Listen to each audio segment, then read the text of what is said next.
అందరికీ నమస్తే. ఎవరి నినాదం వెనుక ఏం ప్రయోజనాలు ఉన్నావో తెలుసుకున్నంత కాలం ప్రజలు మోసపోతూనే ఉంటారు. ఇది విప్లవకారుడు, ప్రముఖ విప్లవకారుడు లెనిన్ రాసిన కొటేషన్. ఇప్పుడు ఈ సందర్భం అవసరం పడింది ఆ కొటేషన్. ఎందుకంటే కొందరు కొన్ని నినాదాలు తీసుకొని ఆ నినాదాన్ని వాళ్ళ ప్రయోజనాల కోసం ఉపయోగించుకునే ప్రయత్నాలు చేస్తున్నారు. ఎవరో కాదు, తీర్మాన్ మల్లన్న, కాంగ్రెస్ ఎమ్మెల్సీ. బతుకుదెరువు కోసం ఛానల్ పెట్టుకొని బ్లాక్మెయిల్ చేసి డబ్బులు సంపాదించి బ్యాడ్ నేమ్ వస్తున్న టైంలో రాజకీయాలకు వచ్చి రాజకీయాల్లో కూడా బ్లాక్మెయిల్ చేసి నెక్స్ట్ ప్రయోజనాలు ఆశించి దాన్ని పొందడానికి చేస్తున్న ప్రయత్నాలు. పాపం బీసీ సంఘాల నేతలు ఆర్ కృష్ణయ్య 30 ఏళ్ళకెళ్ళి ఉన్నారు రాజకీయాల్లో. అటు రాజకీయాలు, ఇటు బీసీ సంక్షేమ సంఘాలు, బీసీలకే కాదు అందరికీ ఆయన సర్వీస్ చేస్తాడు. జాజుల శ్రీనివాస్ గౌడ్, ఆయన కూడా దాదాపు ఒక దశాబ్దం పైన బీసీ సంఘ నాయకుడిగా జనాల్లో ఉన్నాడు. వీళ్ళు ఎవరు బ్లాక్మెయిల్ చేయరు. వాళ్ళు ఏమన్నా కష్టం వచ్చినప్పుడు వాళ్ళు ప్రజల కోసం కష్టపడతారు. అవసరమైతే వార్నింగ్లు ఇస్తారు. ఎవరికి? ప్రభుత్వానికి వార్నింగ్లు ఇస్తారు. మీ సెక్రటరీని 1,00,000 మంది బీసీ విద్యార్థులతో ముట్టడిస్తాం, స్కాలర్షిప్ ఇస్తారా ఇయ్యరా? మా పిల్లలకు రిజర్వేషన్ ఇస్తారా ఇయ్యరా? మా పిల్లలకు సరైన తిండి పెడతారా పెట్టరా? అల్టిమేట్ చేస్తారు, ప్రభుత్వాన్ని అల్టిమేట్ చేస్తారు. అది జనాల కోసం, అది జనం నినాదం. కానీ బ్లాక్మెయిల్ చేయరు. ఇప్పుడు ఏంటంటే ముందు ఒకదాని తర్వాత ఒకటి ఛాయ్ పైసలు, ఒక్క ఛాయ్ పైసలు అన్నా ప్లీజ్, ఒక్క ఛాయ్ పైసలు వేయండి అన్నా ప్లీజ్. అప్పుడు కులం గురించి గుర్తురాలే, అప్పుడు కులం గురించి మాట్లాడలే. అందరినీ అన్నా ప్లీజ్ ఒక్క ఛాయ్ అన్నా. చాలామంది ఆ తరికు చూసి దళితుడు అనుకున్నారు ఫస్ట్. నాకు తెలుసు, కానీ జనాలు అనుకున్నారు అట్లా. ఓ సందర్భంలో నాకే డౌట్ వచ్చింది, ఈ పొద్దుగాలిస్తే మన పక్కనే ఉంటే మున్నూరు కాపు కదా, దళితుడు అనే ఫీలింగ్ ఎందుకు వచ్చిందని. కానీ దళితుడు కాదు, మున్నూరు కాపు. బీసీలో ఉన్నత వర్గం, బీసీలో టాప్ క్లాస్ ఆయన. అందుకే బీసీ అంటే బ్యాక్వర్డ్ క్లాస్ కాదు, బిగ్ క్లాస్ అని చెప్తాడు. బిగ్ క్లాస్ ఏంటంటే మున్నూరు కాపు, బిగ్ క్లాసే మున్నూరు కాపు. మిగతా బీసీలతో పోలిస్తే వాళ్ళు కొద్దిగా క్లాస్గా ఉంటారు. సరే, ఆయన గురించి మాట్లాడదాం, వాళ్ళ కులం గురించి మనకొద్దు. అయితే ఇప్పుడు రాజకీయాలకు వచ్చిండ్రు డబ్బులు కాపాడుకోవడానికి, ఉన్న డబ్బులు కాపాడుకోవడానికి, ఇంకా బ్లాక్మెయిల్ చేసి సంపాదించడానికి. బ్యాడ్ నేమ్ వస్తున్న టైంలో రాజకీయాలకు వచ్చి నెక్స్ట్ అవసరమైతే ఒక పార్టీ పెట్టాలి, అవసరమైతే ఇంకా ఎక్కువ డబ్బులు సంపాదించాలి, టికెట్లు అమ్ముకోవాలి, ఇట్లాంటి చాలా ఉంటాయి. ఎందుకు? ఆయన బీసీ పారిశ్రామికవేత్తలను, బీసీ రియల్ ఎస్టేట్ చేసే వాళ్ళని ఎంతమందిని బెదిరించి డబ్బులు వసూలు చేసింది తెలుసా? మరి అప్పుడు కులం గుర్తుకు రాలేదు ఆయనకి. ఎవరిని తెలంగాణలో నిజంగా కులాల బేస్డ్ రాజకీయాలు ఉండవు మన తెలంగాణలో. హైదరాబాద్లో ఒకరి చూసుకుంటాం, అసలు ఆయన ఎవరో మనకెవరో తెలియదు. పై ఫ్లోర్లో ఉన్న వాళ్ళు ఎవరో, కింది ఫ్లోర్లో ఉన్న వాళ్ళు ఎవరో, పక్కింట్లో ఉన్న ఎవరు పట్టించుకోరు. కానీ ఊళ్ళోకి పోతే మనం అక్క, బావ, మామ అని తిరిగేది ఎవరితో? వాళ్ళందరూ మన ఇంటికి వచ్చేది ఎవరితో? ఆడ కులాలు ఏముండవు. బీసీ, ఎస్సీలు అందరూ వరుసలు పెట్టి పిలుచుకుంటారు ఊళ్ళల్లో. మనంతా ఊళ్ళకెళ్ళి వచ్చిన వాళ్ళేమో కదా. మన దగ్గర ఆ పాలిటిక్స్ కొంత ఏపీలో నడుస్తాయి. ఏపీలో కొంచెం కమ్మ, కాపు, చౌదరీలు, నాయుళ్ళు ఇవన్నీ నడుస్తాయి. మళ్ళీ అక్కడ కూడా అట్టరుగు బీసీ వర్గాలలో ఏముండవు ఈ కులాలు. రాజకీయాలను శాసించేవి ఈ కులాలు కాబట్టి వాళ్ళు కులాల వారిగా విడిపోయి నడుస్తుంటుంది. మన దగ్గర చాలా తక్కువ మంది ఈ కులాల బేస్లో పనిచేస్తూ ఉంటారు తప్ప మిగతా మొత్తం కూడా అందరు కలిసి ఉంటారు. ఏ కష్టం వచ్చినా కలిసి పరిష్కరించుకుంటారు. ఏదైనా మంచి జరిగితే కలిసి పండుగ చేసుకుంటారు.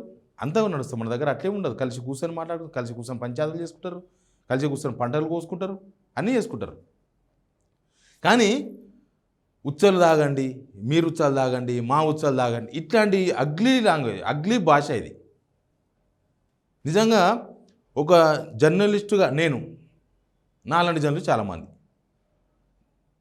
కొంచెం మంచిగా మాట్లాడాలి, జనాలకు మంచి విషయాలు చెప్పాలి అనే దానిలో ఉండాలి. కాకపోతే ఫస్ట్ నుంచి జనం ఎంకరేజ్ చేసింది కాబట్టి ఆ లాంగ్వేజ్లోకి వెళ్ళిపోయి ఆ నాలుగే అట్టే మారిపోయింది కాబట్టి అంతా ఈ మధ్య ఉత్సవాల లాంగ్వేజే మాట్లాడుతున్నారు.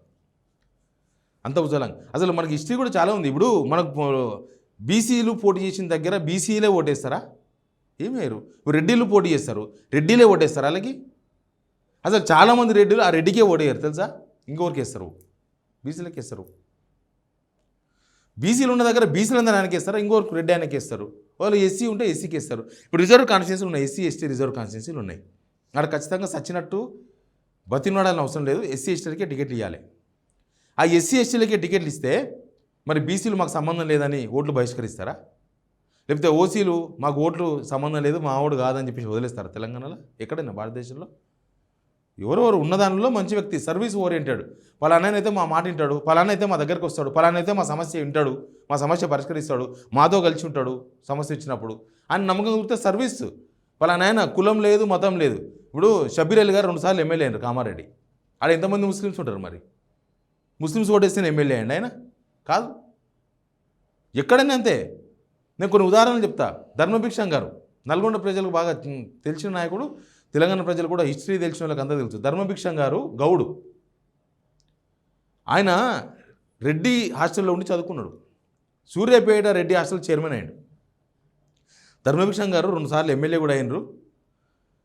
నల్గొండ ఎంపీ అయ్యారు. నల్గొండ మిర్యాల కూడా 96లో నల్గొండ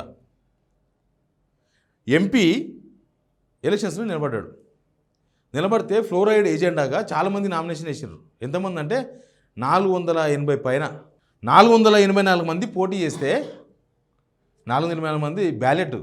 అప్పుడు ఈవీఎం సేమ్లో బ్యాలెట్ ఉండే. ఎంత పెద్ద బుక్ కావాలి, ఎంత పెద్ద పేపర్ కావాలి, ఓ పెద్దది మన న్యూస్ పేపర్ లాంటిది అవతల చిన్న చిన్న బొమ్మలు వేసి చేసినారు. అది కూడా రాష్ట్రం అంతా ఎలక్షన్ ఒకసారి జరిగితే, ఉమ్మడి రాష్ట్రం కదా అప్పుడు, ఆ నల్గొండ పార్లమెంటుకు మాత్రమే ఒక నెల తర్వాత జరిగింది. ఎందుకంటే బ్యాలెట్ తయారు కాలే. బ్యాలెట్ తయారు చేసిర్రు. చేస్తే 484 మందిలో ఇప్పుడంటే పార్టీలు ఆ తర్వాతనే వచ్చింది. ఆ గొడవతోనే పార్టీలు ఫస్ట్, తర్వాత ఇండిపెండెంట్ నెక్స్ట్ అనే వచ్చింది. అప్పుడేమో ఆల్ఫాబెటికల్. అప్పుడు ఏమైందంటే ఆయన నెంబర్ 313, ధర్మభిక్షం గారి నెంబరు 313, 484 మంది. ఎవరైనా ఏమనుకుంటారు, ఎవడు వెతకాలి ఆ చిన్న చిన్న బొమ్మలు అంతమందిలా? కానీ జనమంతా వెతికి ధర్మభిక్షం గారు ఏడున్నర చూసి 313 కాడ ఓటేసారు. 70,000 మెజార్టీతో గెలిచిన ఆయన. అందరూ ఓటేసింది ధర్మభిక్షం గారు. ఓన్లీ గౌన్లు ఏం ఓటేయాలి అందరూ. మరి ఆయన సర్వీస్ చూసే ఓటేసారు కదా. చాకలి ఐలమ్మ ఉన్నారు. చాకలి ఐలమ్మ పోరాటం వెనుక భీమిరెడ్డి నరసింహారెడ్డి గారు ఉన్నారు. నల్గొండ ప్రజలకు హిస్టరీ అంతా బాగా తెలిసింది. ఆమె కౌలుకు తీసుకొని పొలం వేస్తే ఆ పంటను ఎవరో కర్ణ బాబునైనా ఎవరో కోసుకొని పోయే ప్రయత్నం చేస్తే మాదని వీళ్ళందరూ కలిసి పోరాటం చేసిండ్రు. అంతే ఉంటుంది మన దగ్గర. రావినారాయణ రెడ్డి గారు చాలామంది ఉన్నారు ఇట్లా. కులాలు మతాలు సాయుధ పోరాటము అందరు కలిసి చేసిండ్రు. కులం ఏం లేదు, అందరు ఉన్నారు దానిలో. అయితే మన దగ్గర ఈ కులాలు అనేది ఎందుకు తీసుకొచ్చిండ్రు? ఇప్పుడు బీసీ ఉద్ధారకుడు ఏం కాదు. తిరుమల బీసీ ఉద్ధారకుడు. ఆయన 1 ఇయర్ అయింది ఎమ్మెల్సీ అయ్యి. ఎవరికి ఏం చేసిండు? ఆయన ఆస్తి నేను ప్రభుత్వానికి ఇస్తున్నా అని చెప్పేసి కొమరం వెంకరెడ్డికి ఇచ్చిండు. కొమరం వెంకరెడ్డి ఏడ దూసుకొని పడేసిండు ఆ పేపర్. ఇప్పుడు దిక్కులేదు ఆ ఆస్తి ఎక్కడ పోయిందో లేదా, దాని గురించి చర్చనే లేదు. ఆయన ఎంతమంది బీసీ పారిశ్రామికవేత్తలను, బీసీ రియల్ ఎస్టేట్ చేసేవాళ్ళని బ్లాక్మెయిల్ చేసి డబ్బులు తీసుకుంటూ తెలుసా? మళ్ళీ ఎడిపోయింది కులం. ఇదంతా రెచ్చగొట్టి లబ్ధి పొందే ప్రయత్నం. నెక్స్ట్ అవసరమైతే రాజకీయాలు ఒక పార్టీ పెట్టాలి, నెక్స్ట్ డబ్బులు సేకరించాలి, టికెట్లు అమ్మాలి, ఇంకా ఎక్కువ డబ్బులు చేసుకోవాలి. ఛాయ్ ఆడుకున్న దగ్గర నుంచి హెలికాప్టర్ స్థాయికి ఎదిగినారు అన్నప్పుడు మనిషి కూడా మారాలి కదా. ఈ కులాలు రెచ్చగొట్టి మన దగ్గర కులాలు ఎవరు రెచ్చగొడితే ఎవరు పడరు. కాకపోతే అన్నాద మీరుగా ఏముందనేది మనం గుర్తించాలి. కాంగ్రెస్ పార్టీ గురించి మాట్లాడాలి. అసలు కాంగ్రెస్ పార్టీ మెంబర్ ఆయన, కాంగ్రెస్ పార్టీ ఎమ్మెల్సీ అంతగానో మాట్లాడుతున్నా ఎందుకు నాకు తెలిసి ఏం చర్యలు తీసుకోరు. ఎందుకంటే వాళ్ళకి ఇట్లా డైవర్షన్ స్కీమ్ అమలు చేస్తూనే కావాలి. ఇప్పుడు ఎన్ని మాటలు ఎన్నిసార్లు మారుస్తారు తెలుసా? ఇప్పుడు ఇది ఉంది, బీసీ కులగణన వచ్చింది. నిజానికి బీసీ కులగణనలో అసలు ఏ కులపోలు ఎంతనో ఏమీ లేదు, అదంతా తెలుసు మనకు. దాని మీద కేసీఆర్దే బాగుందని చెప్పేసి మాట్లాడాను. తర్వాత మళ్ళా కౌన్సిల్ అవకాశం వచ్చింది, మాట్లాడడానికి అవకాశం వస్తే మాట్లాడిందా? ఏం మాట్లాడిండు? ఒకసారి ఆ వీడియో చూడండి మీరు. కేసీఆర్ చేసిన సర్వేనే 100% కరెక్ట్. ఈ సర్వే బోగస్ సర్వే, ఇది తప్పు సర్వే, ఇది జానారెడ్డి సర్వే. సమగ్ర కుటుంబ సర్వే చేసినటువంటి వాళ్ళు తెలంగాణ రాష్ట్రంలో పందులు ఎన్నున్నాయో చెప్పారు, కానీ బీసీలు ఎంత మందిరో చెప్పలేదు అధ్యక్ష ఇప్పటి వరకు. ఇట్లుంటుంది. అదే కేసీఆర్ సర్వే బాగుందన్నది యువతల వీడియో, కేసీఆర్ సర్వేలో బీసీలు ఎంతమంది చెప్పలేదని అవతల వీడియో. మనకు బీసీల సంఖ్య అయిపోతే ఆ సర్వే ఎందుకు మంచిగా ఉంటుంది? ఉండదు కదా. ఇట్లా ఒక ఒక ఏమంటారు, మోసం అనే దాన్ని వెనుక కనబడకుండా చేసి అందరినీ. అప్పుడు మొన్న వేదిక మీద మాట్లాడింది కదా ఆయన వరంగల్లో, వెనుక కూర్చున్న బీసీలు మాట్లాడారు నా దగ్గర. మీరు ఈ వీడియో కూడా చూడండి. బీసీ కమిషన్ మాజీ చైర్మన్ ఒకలాపురం కృష్ణమోహన్ గారు మాట్లాడిన దానిపైన మాకు కూడా నచ్చలే, ఎందుకు మాట్లాడినా మాకు తెలియదు, మేము అందరితో కలిసి ఉంటాం. అదే మన తెలంగాణ సంప్రదాయం. దీనికి ఏదో కొంతమంది రెడ్డి సంఘం నాయకులు బావూరుకు వచ్చి కంప్లైంట్ చేస్తున్నారు, ఏవో ప్రయత్నాలు చేస్తున్నారు. కానీ అది కాదు. తెలంగాణలో ఈ రెచ్చగొడుతున్న ఈ ఎమ్మెల్సీని కాంగ్రెస్ పార్టీ ఎందుకు కంట్రోల్ చేయదు? కాంగ్రెస్ పార్టీ రేవంత్ రెడ్డి ఆడిస్తున్న డ్రామా అని అందరూ అనుకుంటున్నారు. రేవంత్ రెడ్డి ఆడిస్తున్న డ్రామా కాకపోతే ఎందుకు చర్యలు తీసుకోరు? బక్కా జర్సీ మీద చర్యలు తీసుకున్నారు కదా, పార్టీని సస్పెండ్ చేశారు కదా. ఏం పార్టీ సస్పెండ్ చేసినా పార్టీకి నష్టమో లాభమో అవన్నీ తర్వాత విషయం. కానీ జనం గుర్తించాలి ఎవరి నినాదం వెనుక ఏం ప్రయోజనం ఉంది, ఎవరు ఈ కులకుంపట్లు పెట్టి సెగ కాపుకోవాలని చూస్తున్నారు. ఆ సెగ వల్ల జనాలకు కాలిపోవడే తప్ప జనాలకు ఏం రాదు. ఉన్న వాతావరణాన్ని చెడగొట్టడం. తెలంగాణలో కులకుంపట్లు పెట్టి రాజేసుకునే ప్రయత్నాలు అయితే నడుస్తూ ఉన్నాయి. ఈ వీడియో ఇప్పటిదాకా చూసిరంటే బహుశా మీరు నా విశ్లేషణ ఇష్టపడుతుందని నేను అనుకుంటున్నా. కానీ చూసే వాళ్ళలో 60% అన్స్క్రైబ్ చేసిన వాళ్ళు, అంటే అన్స్క్రైబర్స్ అంటే వాళ్ళు ఇంకా సబ్స్క్రైబ్ చేసుకోలేదు. వీళ్ళు రిక్వెస్ట్ చేస్తున్నా, చాలామంది రిపోర్ట్ కొడుతూ ఉన్నారు. పడని వాళ్ళు, రకరకాల జనాలు ఉంటారు కదా.